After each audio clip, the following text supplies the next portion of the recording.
Today we talk about how you can use your Apple Card where Apple Pay is not an option.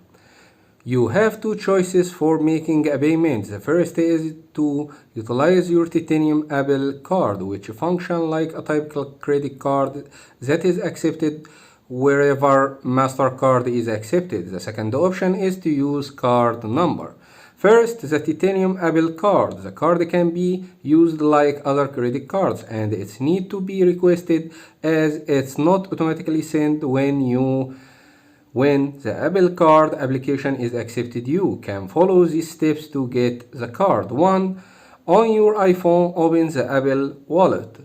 2. Tap the three-dot icon more button. 3. And then tap the Get Apple Card button and follow the on-screen instructions. The card will be shipped quickly and the shipping is free.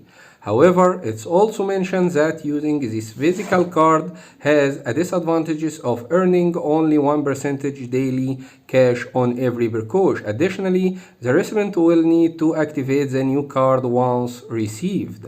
Second, use your card number. 1. On your iPhone, open the Apple Wallet.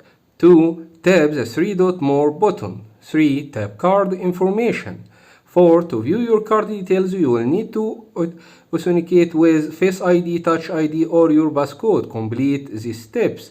You can now view all of your card details, including card number, expiration date, and security code or CVC or CVV code. 6. You can now enter these details to make purchase where Apple Pay is not accepted.